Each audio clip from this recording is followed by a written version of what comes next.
escala en París, Aida Palau. Bienvenidos a todos a este programa de Radio Francia Internacional y France 24. Hoy les hablamos de ciencia e historia porque recuperamos la vida y la obra de un físico teórico francés muy activo en los años 30 del siglo pasado, cercano a los grandes debates de la física cuántica europea, militante político, antifascista y comunista, y que había quedado prácticamente en el olvido. Se trata de Jacques Solomon, y todo esto gracias a las investigaciones de la física e historiadora colombiana Marta Cecilia Bustamante de la OSA. Muchísimas gracias, estamos felices de tenerla con nosotros. Muchas gracias, el placer es mío. Gracias por esta invitación y esta oportunidad que me dan de venir a hablar de este trabajo de Jacques Solomon. Bueno, física, astrofísica, investigadora colombiana, nacida en Calarcá, Quindío, ¿lo pronuncio bien? Perfectamente. Y ha dedicado décadas al estudio de la historia de la ciencia, en especial los orígenes de la teoría cuántica en Francia. Su trabajo ha sido reconocido por la Academia de Ciencias de Francia, tiene la medalla del Senado francés por ese libro En los albores de la teoría cuántica, y ahora acaba de publicar en francés una obra monumental, que pesa mucho. Monumental tanto por su amplitud como por la relevancia de sus hallazgos. Jacques Solomon, el destino trágico de un físico comprometido, una maleta de manuscritos en la clandestinidad. Se trata de una biografía, científica, intelectual y también política de este físico comunista que fue fusilado además durante la Segunda Guerra Mundial. Marta Cecilia, ¿quién era Jacques Solomon? Jacques Solomon, personaje primero que todo bastante olvidado en la historia política y científica en Francia, pero yo tuve la oportunidad, a causa del medio donde siempre me he encontrado, de empezar a conocer este personaje. Encontré su familia, entrevisté su esposa, Hélène Langevin, hija del físico Paul Langevin, amigo privado de Einstein. ¿Por qué se interesa por Jacques Solomon? Esta investigación empieza, aunque hubo un lapso de tiempo en el que se dedicó a otras cosas, pero empieza hace nada menos que 30 años. Exactamente, sí. Empecé hace 30 años, que fue el momento en que conocí a su esposa, Hélène Langevin, y a algunos miembros de su familia, y conocí también a la nieta de Marie Curie, Hélène Langevin-Joliot-Curie. Entonces los conocí, me mostraron, Hélène Langevin-Joliot-Curie me mostró sus documentos, y esto fue para mí impactante, porque estos documentos son documentos que él produjo, que él trabajó cuando estaba en la clandestinidad, en 1940-42. Y me impresionó la historia que me contó su esposa. Él estaba en la clandestinidad organizando la resistencia universitaria, y él siempre iba con una maleta con sus documentos que iba trabajando. Esto me impactó muchísimo. ¿Por qué? Porque es un militante comunista, organizando la resistencia, pero al mismo tiempo no deja de ser investigador. Investiga. ¿Y qué encuentra en esos documentos? Son documentos inéditos. Todos son documentos inéditos, son documentos que muestran que él estuvo explorando muchos temas, en especial de matemáticas, porque él quería corregir ciertos problemas que tenía en ese momento la teoría cuántica relativista, y él estaba haciéndose muchas preguntas sobre la cuantificación de la relatividad. Entonces él exploraba matemáticamente eso, y también trabajó en física nuclear. Usted destaca en este libro esa doble dimensión, ¿no?, de la que habla, su aporte científico y su compromiso político de Jacques Solomon. ¿Cuál fue su importancia en el desarrollo de la física cuántica?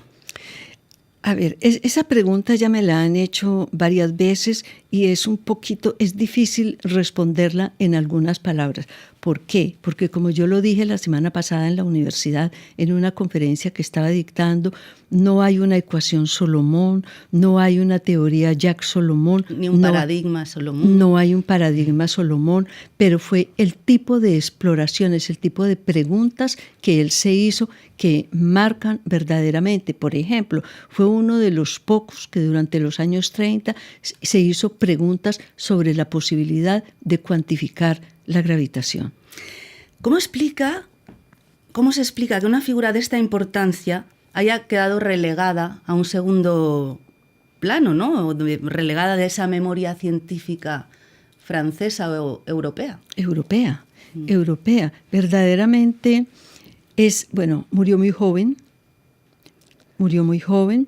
Y 34 años. 34 años, entonces ya eso implica, murió muy joven y la obra de él queda en suspenso, para que la historia retenga estas figuras, la historia de la física y los físicos mismos retengan un personaje, un actor de su ciencia, necesitan como referencias generales, que haya una ecuación Solomon, por ejemplo. No la hay. Entonces esto explica, también hay unas situaciones políticas, sin duda, que explican esta situación de olvido.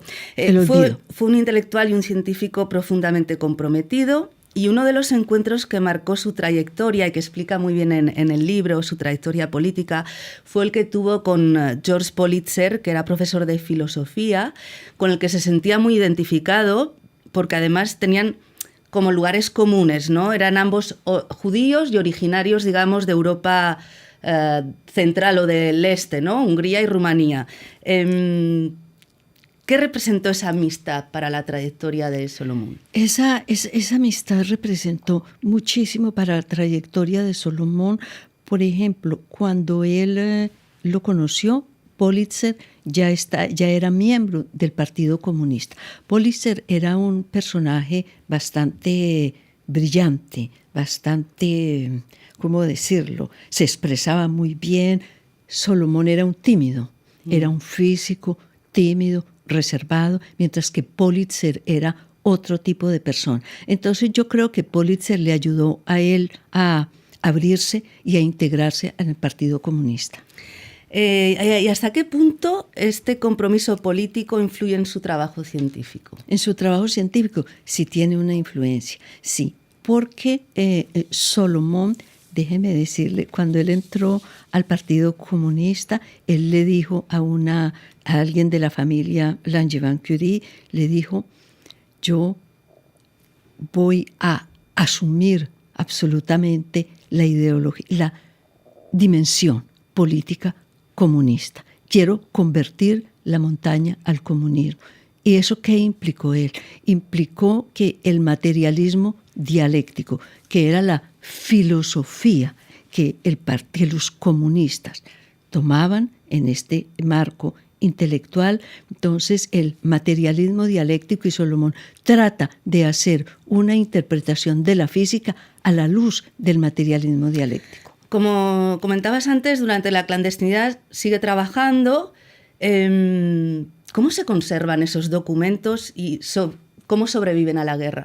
¿Cómo sobreviven a la guerra? Sí, es muy interesante esta pregunta porque durante mucho tiempo yo no entendí. Fue al cabo de los años, conversando con los unos con los otros, que me di cuenta que estos documentos que se encontraban en la Gare Saint-Lazare, donde lo cogieron a él, donde llegaron las brigadas especiales y lo cogieron, y donde llegó su esposa a buscarlo, encontró esta maleta. Esta maleta llegaron inmediatamente sus amigos comunistas y la recuperaron, la cogieron, la guardaron. Después llegó a manos de su esposa, de Hélène, y después a través, usted sabe, tú sabes, los documentos viajan, todas estas son cosas que circulan, llegaron a manos de la familia de Marie Curie. Entonces ahí fue donde yo pude obtenerlos. El título habla de un destino trágico. Jacques Solomon fue arrestado y fusilado por los nazis en el 42 en el Mont Valérien, en las afueras de París.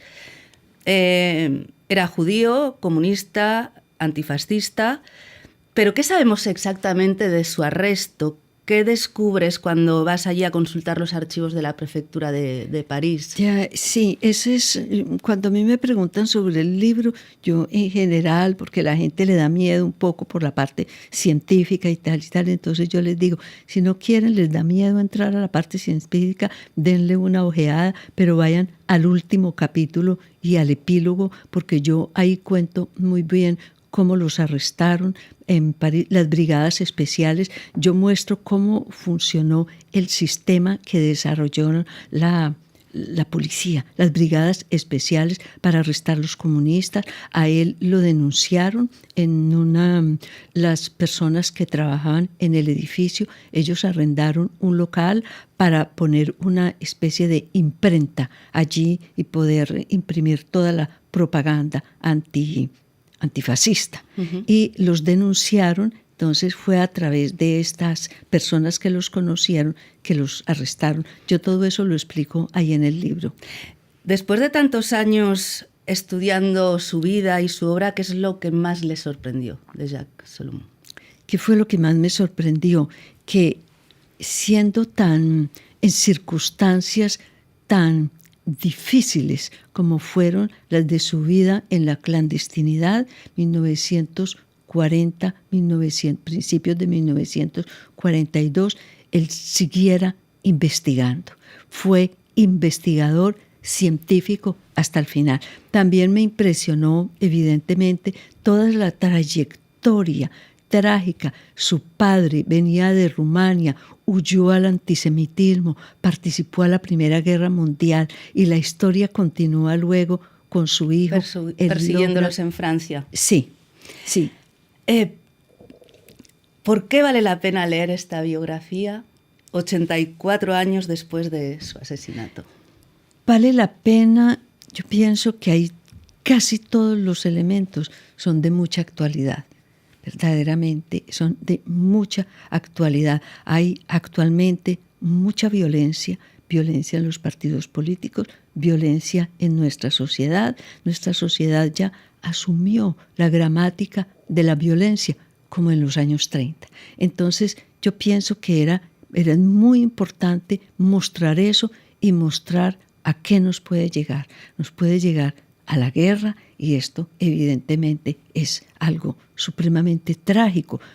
Trágico fue en la época y trágico es para nosotros hoy en día. Hay que romper una espada por la ciencia, ¿no? Y no por la guerra. Exactamente. Bueno, pues muchísimas gracias, Marta Cecilia Bustamante de la OSA, por estar con nosotros y hablarnos de este libro que ha sido publicado por Brepols, Jacques Salomon, El destino trágico de un físico comprometido, y le deseamos de verdad muchísimo éxito. Muchísimas gracias. Y gracias a todos ustedes por habernos acompañado. Ya saben que también nos pueden seguir por internet en rfimundo.com y en france24.com. Hasta pronto, amigos.